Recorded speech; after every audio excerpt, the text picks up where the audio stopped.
Hey everybody, welcome back to our channel. Today we're gonna be reacting to Geography Now Australia. We're super excited about this. Australia is a very beautiful country, but their spiders are slightly scary. I know. But yeah, so we're excited to learn more about it. If you guys like our video, please like and subscribe and comment down below any other videos you'd like us to watch. So yeah, let's watch it. Here we go.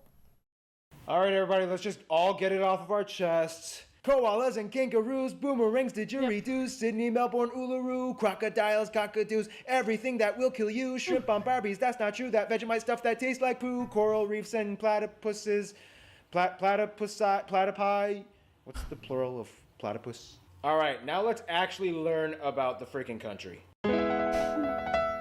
It's time to learn geography. No! Hey everybody, I'm your host Paul Barbato. Today's gonna be Australia. You know the drill, let's dissect the flag. The Australian flag has a blue field with a Union Jack on the upper hoist corner to represent that it was a former colony and a current Commonwealth of the United Kingdom, with a large star under it representing the Commonwealth, and the 5 stars on the right, the Alpha, Beta, Gamma, Delta, Epsilon Crucis, to the right representing the Southern Cross constellation. Alright, that was fun. Now let's discuss about the borders.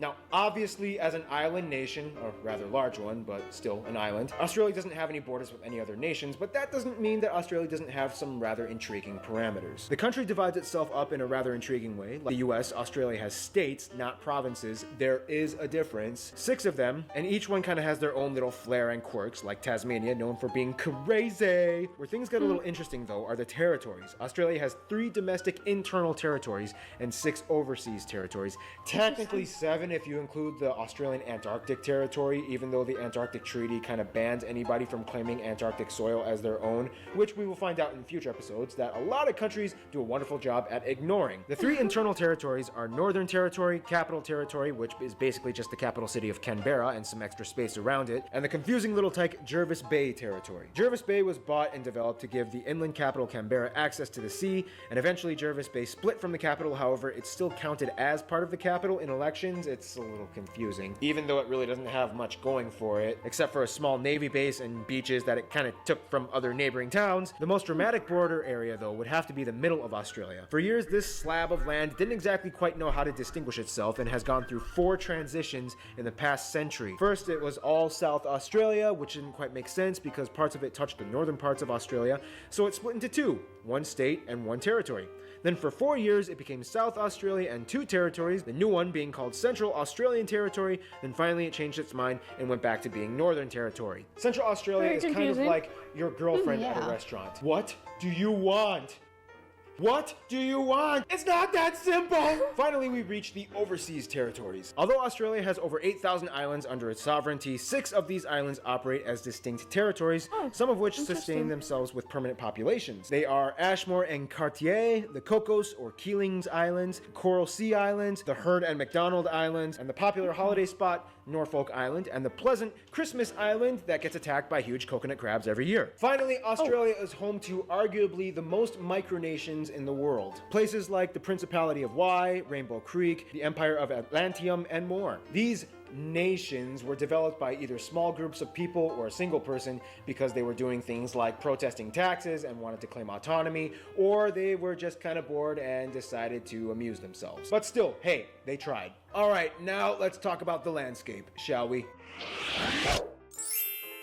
Okay, not all of Australia is a desert, okay? Only about 35%. Okay, so besides Antarctica, Australia is the driest continent on the planet, which explains why, yes, 85% of the population lives along the edges of the country within 50 kilometers of the coast. Crazy. Nonetheless, a lot of places, specifically around the coasts, actually have very temperate and even tropical landscapes. By the north, you find tropical zones and wetlands and rainforests. By the far edges on the east and west, you can find subtropical zones with lighter forests and plains. A little bit inland, inland, close to the interior, you find grasslands and flat stretches of semi-arid terrain. In the southeast by Sydney, you find temperate, cooler, arid land with semi-tropical yet slightly dry areas with an abundance of trees and plants. Then of course you have Tasmania, which is on a completely different level of green. Then we reach the deep interior where we hit the Great Deserts like the Great Victoria and the Great Sandy Deserts. This area is famously known as the Outback. The Outback is essentially the area of Australia with long open stretches of red and orange desert that lays out beyond the horizon really with pretty, few though. sparse That is populations of pretty. people that can be found anywhere. It has a dry, rocky, rugged terrain that everybody assumes is teeming with a variety of poisonous insects and reptiles, and, well, Really? I mean, it kind I of is, hate but that. still, there's more to it than just that. Oh, and don't forget Lake spiders. Hillier, that strange lake that is mysteriously naturally pink for some strange wow. reason Oh, that that's baffles so cute. scientists. Now, if there's one thing that really epitomizes Australia, it would have to be its world-renowned beaches and coasts. People flock from all over the world just to enjoy the beautiful, pristine atmosphere of a real, authentic Australian beach. Just remember to put on your sunscreen, though. Australians actually kind of have a joke where they can tell who the ignorant tourists are. It's usually the ones who think they'll be totally fine sitting out in the sun for more than 20 minutes. Skin cancer rates are actually exceptionally high in Australia, and the population has acknowledged the precautions that they need to take. Now, we all know that Australia is home to some of the most unique and curiously distinct animal species in the world not found anywhere else. However, Australia is also known as the home of many feral species. Australia has over 50 invasive species that were brought over to the land from areas mostly in Europe, and over the course of nearly 1.5 centuries have bred and spread like wildfire all over the country. Animals like the European rabbit, red fox, water buffaloes, goats, pigs, even camels, and worst of all, the famous cane toad. They've all gone wild and have cost the Australian government billions of dollars in environmental damages and maintenance. Yeah, I don't really know how to transition into the demographics from this part, so here's demographics.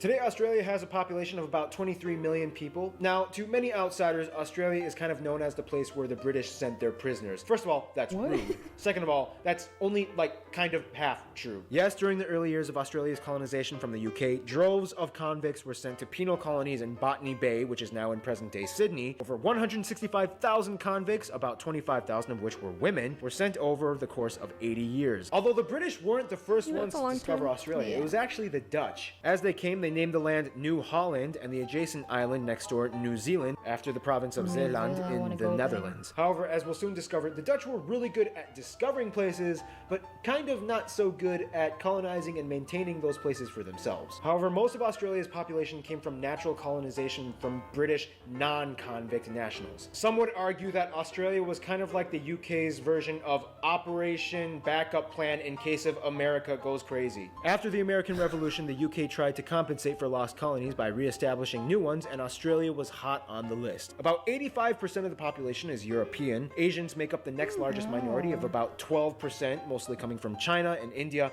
and other Southeast Asian countries like Vietnam and the Philippines. And by the way, yes, Australia does have black people, not many, but before the Federation began, Africans, mostly from sub-Saharan countries like South Africa, Mauritius, Zimbabwe, and Sudan, have historically resided in Australia. It wasn't until the 60s when African assistance programs allowed many Africans to study and eventually move to Australia. Today, they make up about 1% of the population. One demographic of people that commonly gets overlooked, though, would have to be the native Australians, commonly known as the Aborigines, which make up about 3% of the population. Aborigines are a very unique and distinct people group that come from hundreds of different tribes, each with their own language and dialect, spread throughout the north, south, and central regions. Today, Aboriginal rights are a huge hot-button topic in Australian legislation, and about 22% of the land of northern Australia is Aboriginal owned. In 2013, Aboriginal groups actually banded together and decided to kind of make their own little state called the Murrawarri Republic, independent from Australia. The Australian government, though, doesn't really recognize this claim and just kind of brushes it off with a meh, as long as you don't cause a civil war attitude. Well, as you can see, a lot of people have come to live in Australia, but now let's see how Australia interacts with the rest of the world.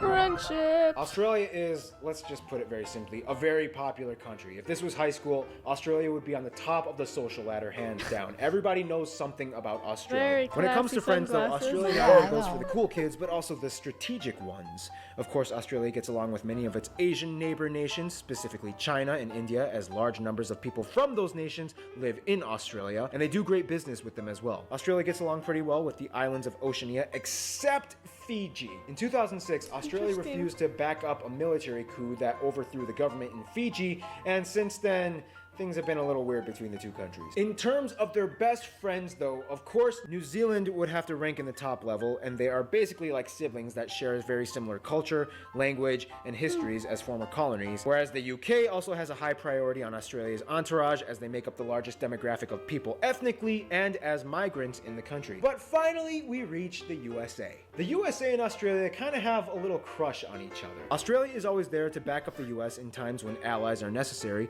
and the US, well, I mean, we Americans, we just love Australians. We love their accents, we love their culture, Yes. we love their accents, we love their spunky Australian attitude, and we love their sexy, sexy accents. Almost any Australian that They do comes to have the a US Apparently is we know immediately his loved type. and welcome, even if they are Yeah. slightly sociopathic. One sentence with that accent and we are smitten. We love you, Australia. In conclusion, Australia is just, everybody loves Australia. Stay tuned, Austria is coming up next. It's very interesting. I don't know Yeah. anything. I don't know much about Australia, but I know it's a cool place or country. Aside from like the cool places to go, I mean, I do not like the big spiders, big I know. snakes. Those are scary. A lot of the reptiles there. It's scary. I know, but yeah, I like their accent.